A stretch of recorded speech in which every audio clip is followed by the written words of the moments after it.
Your mind is either your greatest asset or your biggest limitation. If you want to live the life you truly deserve, you must first learn to master the way you think.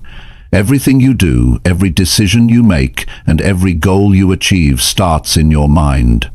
The problem is, most people let their mindset run on autopilot. They allow fear, doubt, and other people's opinions to shape their reality.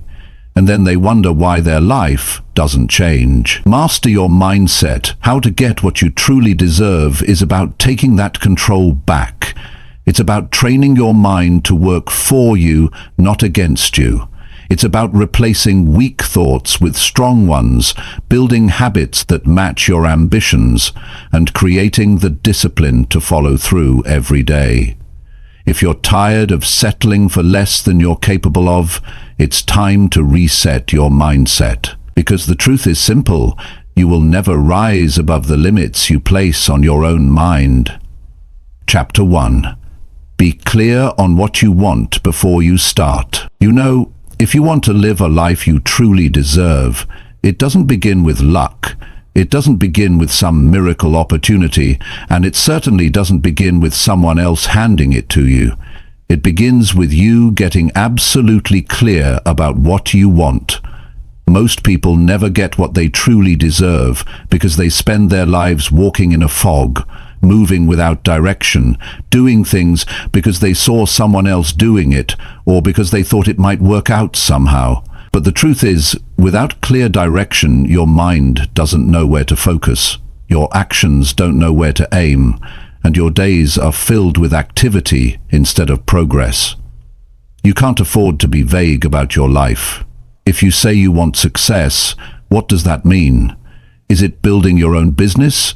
Is it having financial freedom so you can take care of your family? Is it working a job you actually enjoy? Is it becoming healthier and stronger than you've ever been? Saying, "I want success," without defining it, is like telling someone you're going somewhere but not knowing which country you're going to. Your mind needs a target. Without that target, you will wander. And the tragedy is, you can spend years wandering and still feel like you've been moving. Clarity is powerful because it gives you permission to cut away the things that don't fit. When you are clear, you can look at a decision and say, "No, this doesn't take me toward my goal," or "Yes, this is exactly what I need to do." You start operating with precision. Without clarity, you'll keep saying yes to too many things. You'll find yourself helping other people chase their goals while yours remain untouched. Getting clear is not just writing down a dream. It's about taking an honest look at yourself and asking, what do I really want? What do I want so badly that I'm willing to work for it, sacrifice for it, and not give up on it when things get hard? That's the kind of clarity that changes your life. When you know what you want, you start to think differently. You begin to organize your life around it. You start looking at your time differently. You start valuing your mornings. You start being careful with your evenings. You pay attention to the people you give your attention to, because if you want to get what you truly deserve, you have to guard your time and your energy like they are your greatest resources, because they are. Here's what happens when you aren't clear. You get pulled in every direction. One day you're following this idea, the next day something new looks exciting. You jump from one thing to another, and years later you realize you're still in the same place. You've worked hard, but you haven't moved forward. The truth is, hard work only pays off when it's connected to a clear direction. The first step to mastering your mindset is deciding exactly where you're going. That means you have to sit down, away from distractions, and think. Not for 5 minutes, but until you know. Ask yourself, if I could design my life exactly how I want it, what would it look like? Where would I live? How would I spend my days? Who would I spend my time with? What kind of work would I do? What would my health look like? What kind of income would I have? How would I feel waking up each morning? Answer those questions in detail. Don't just say, I want to be happy. That's too vague. What does happiness mean to you? Once you answer these questions, you'll notice something. You'll feel a surge of energy. That's because the mind loves clarity. When you give your mind a clear target, it starts working for you. You'll begin to notice opportunities you never saw before. You'll connect dots you never connected before. Things that seemed random will now seem connected to your goal. But here's where most people make a mistake. They stop at clarity. They think, I know what I want now, and they expect life to just hand it to them. Clarity is only the beginning. It's the starting point. Once you know, you must commit to it. You must decide that you are not just interested in this goal, but you are committed to it. The difference between interest and commitment is huge. When you're interested, you work on it when it's convenient. When you're committed, you work on it even when it's inconvenient. You work on it even when you're tired. You work on it even when you don't feel like it. That's the kind of commitment clarity demands. The second part of being clear is understanding why you want it. If you want to earn more money, why? If you want a healthier body, why? If you want to grow your business, why? If your why is strong enough, you will find the energy to keep going when the road gets hard. People who quit usually don't quit because they don't have the ability. They quit because they never had a strong enough reason to keep going. Think about this. There are people with fewer resources, fewer connections, and more challenges than you who are still achieving their dreams. Why? Because they know exactly what they want and why they want it. That's the fuel that keeps them going. They don't waste time guessing. They don't change their direction every few weeks. They stay locked in on their target. When you are clear on what you want, you begin to attract the right opportunities. You also start to repel the wrong ones. That's not magic. It's focus. Your brain starts to filter everything through the lens of your goal. Suddenly, things that used to tempt you no longer do, because they don't fit your plan. You stop wasting money on things that don't serve your dream. You stop saying yes to events or activities that take you away from your goal. You stop spending hours scrolling through other people's lives and start building your own. Here's another thing. Clarity changes how you handle challenges.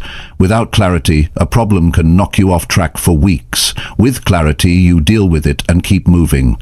You see, when you know what you want, setbacks become temporary delays, not permanent detours. You learn to adapt instead of quit. Some people never take the time to decide what they want because they're afraid. Afraid they might fail, afraid they might choose the wrong thing, afraid other people might not approve.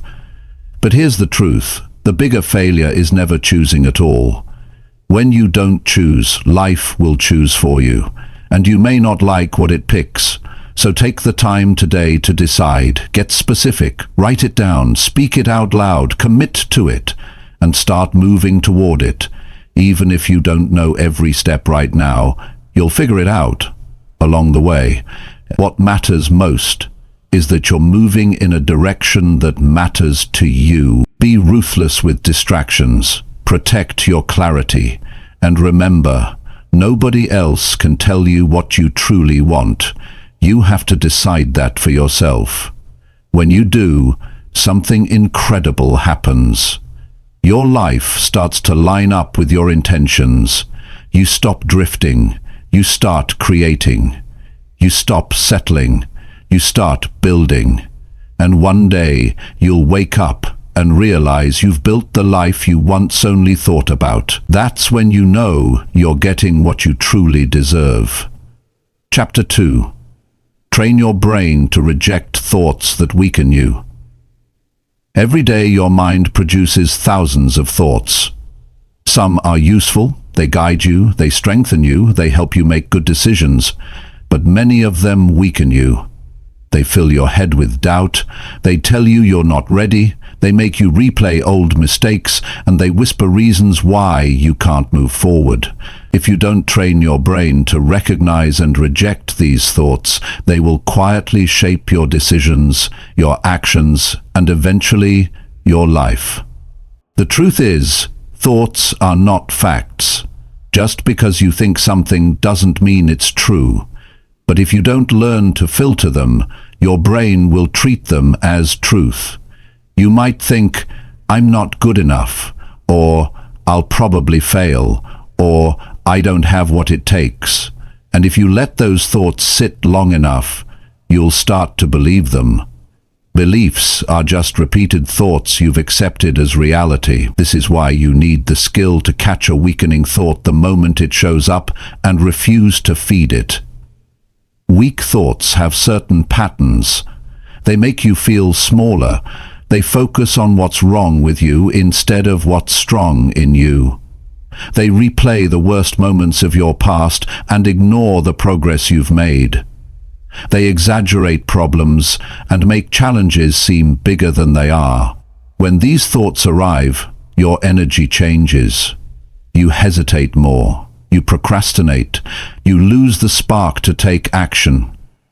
If you've ever wondered why you feel stuck for days or weeks, it often begins with letting these thoughts live in your mind without challenge. The first step to training your brain to reject weakening thoughts is awareness. You can't fight what you don't see. Most people don't even realize how many negative thoughts pass through their mind in a day. They run on autopilot, letting these thoughts influence their mood and their choices. You have to slow down and pay attention. Notice what you tell yourself when you wake up in the morning. Notice what you say in your mind after you make a mistake. Notice the language you use when you think about your future.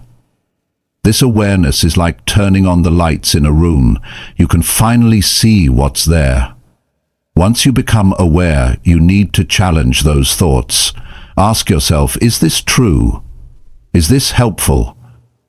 Does this thought make me stronger or weaker? If it makes you weaker, reject it.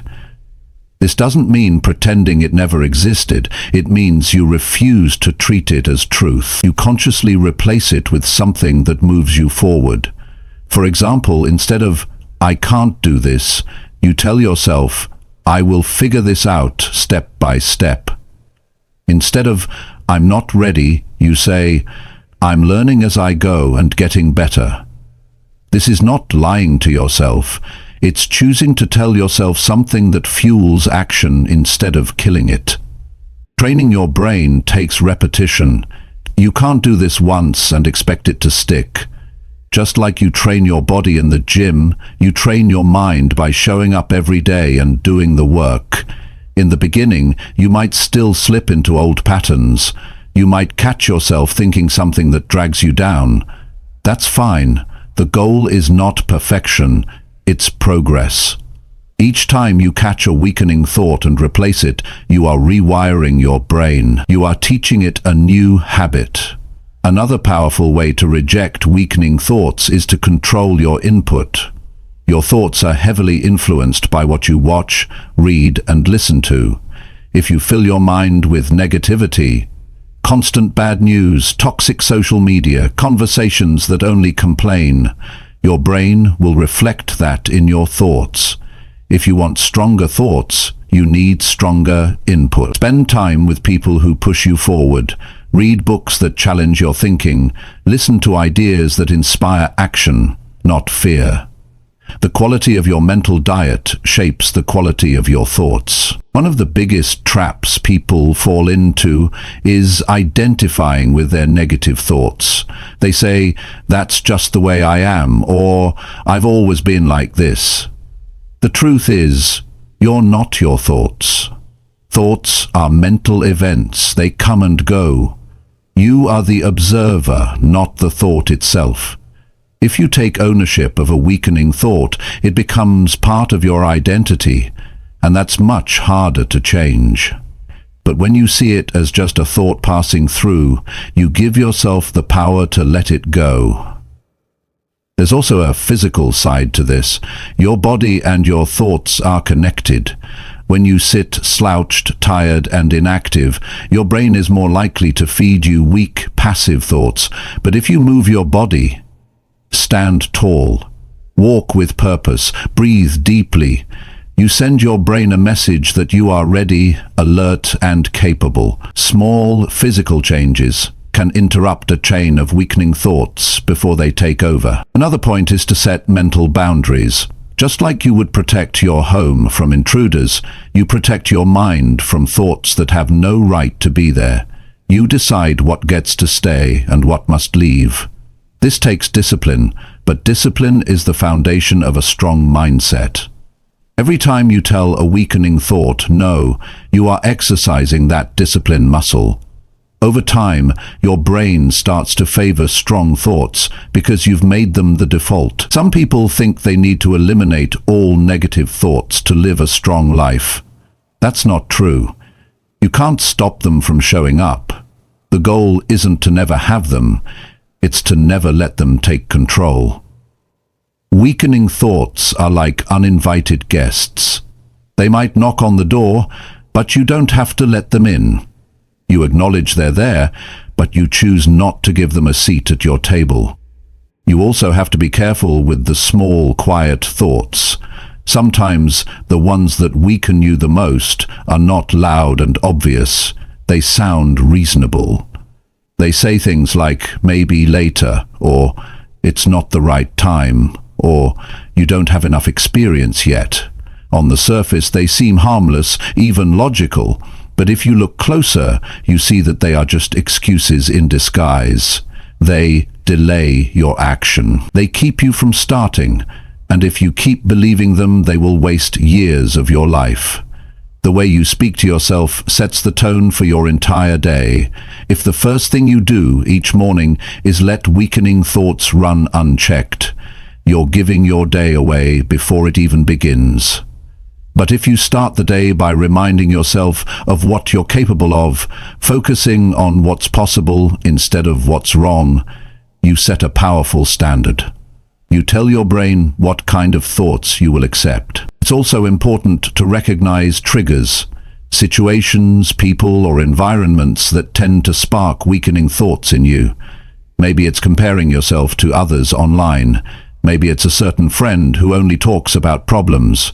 Maybe it's a specific activity where you've failed before. Once you know your triggers, you can prepare for them. You can decide in advance how you will respond, instead of letting them catch you off guard. Over time, as you train your brain, you will notice a shift. Weakening thoughts will still show up, but they won't carry the same weight. They won't have the power to paralyze you like they used to. You'll hear them, dismiss them, and keep moving. That's when you know your training is working, not when the thoughts are gone, but when they no longer control your actions. This is the foundation of mental strength. It's not about pretending everything is perfect. It's about facing reality, seeing the thoughts that would hold you back, and choosing to rise above them. It's about protecting your mental energy so you can put it into the things that matter. And it's about building a habit of strength so deep that it becomes who you are. The more you practice, the faster you'll catch the weak thoughts. The faster you catch them, the less damage they can do.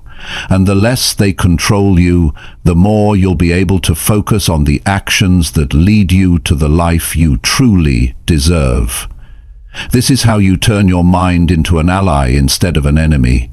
This is how you build the inner strength to match the life you're working to create. When you reject the thoughts that weaken you, you make room for the thoughts that empower you.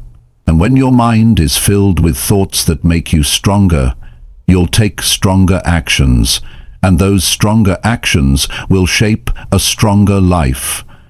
One that reflects exactly what you've worked for and exactly what you deserve. Chapter 3. Stop letting emotions control the direction of your day. Every day you wake up, you're given the same choice. Will you control your day, or will your day control you? For most people, Emotions take the driver's seat before they even realize it. Something small happens, a message you didn't like, a conversation that felt off, a thought about something that went wrong last week, and it sets the tone for the rest of the day. Instead of choosing how to respond, you hand over control. You let your feelings dictate what you do, how you think, and how you treat the people around you. And when emotions take control, they rarely lead you where you want to go. Strong emotions are not the problem. They're a normal part of being human. The real problem is when you make decisions in the heat of those emotions without stepping back to see clearly. Acting on emotion alone can make you say things you don't mean, quit when you should keep going, or avoid things you need to face. If you keep allowing your emotions to run the day, you'll keep ending up in places you never meant to be. You have to understand how emotions work. They are signals, not commands. They tell you something about your current experience, but they are not instructions you have to follow. Anger, frustration, sadness, anxiety. These are all valid signals, but they don't automatically mean you should take action based on them. If you start training yourself to see emotions as information instead of orders, you give yourself the space to make better choices. When you live on emotional autopilot, every little thing can derail you. If someone says something disrespectful, you carry it around for hours. If your morning starts with bad news, the whole day feels ruined. If something goes wrong at work, you replay it all afternoon. You're reacting to life instead of directing it. But when you take ownership of your emotions, you become steady. You're no longer at the mercy of whatever happens. One of the most effective ways to stop letting emotions control your day is to pause before responding. Most people react instantly, without giving their logical mind a chance to step in. That's when regret follows. A pause creates room between what happens and what you do next. Even a few seconds of breathing before speaking or acting can prevent hours or days of damage. This is not about suppressing emotions. It's about giving yourself time to process them before you decide your next move. It's also important to know your emotional triggers. Certain situations, people, or even memories can spark a strong reaction in you. If you don't recognize these triggers, they will keep catching you off guard. Pay attention to the times when your emotions spike quickly. Is it when someone interrupts you, when you feel ignored, when you're under pressure? Knowing your triggers helps you prepare a response ahead of time, so you're not swept away in the moment. Another way to keep emotions from taking over is to check the story you're telling yourself. Something happens, and instantly, you give it a meaning. A friend doesn't call you back, and you decide it means they don't care.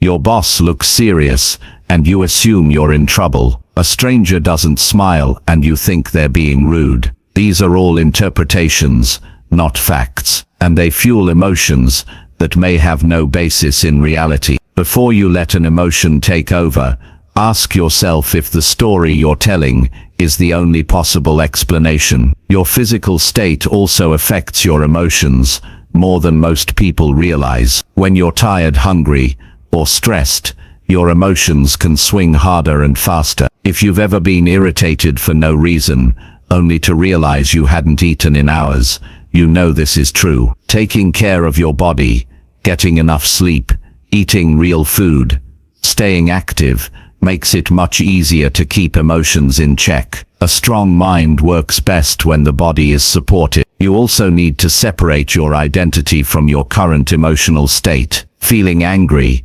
doesn't mean you are an angry person. Feeling anxious doesn't mean you are weak. When you tie your emotions to your identity, you're more likely to defend them instead of release them. You start saying, "This is just who I am," and that keeps you stuck. See emotions as temporary experiences, not permanent traits. They can shift quickly when you stop clinging to them. A useful mental skill is to decide in advance how you want to feel and act for the day, instead of waking up and waiting to see what mood shows up.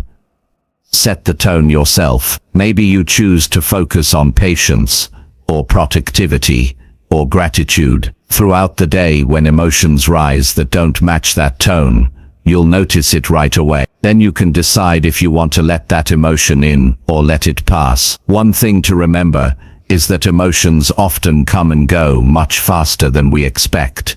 If we don't feed them, the more you dwell on them, replay events, or talk about them without resolution, the longer they stay. A spike of anger might naturally fade in minutes, but if you keep thinking about what caused it, you'll keep it alive for hours. You control whether an emotion is a brief visitor or a long-term resident. It's also worth noticing how much your environment shapes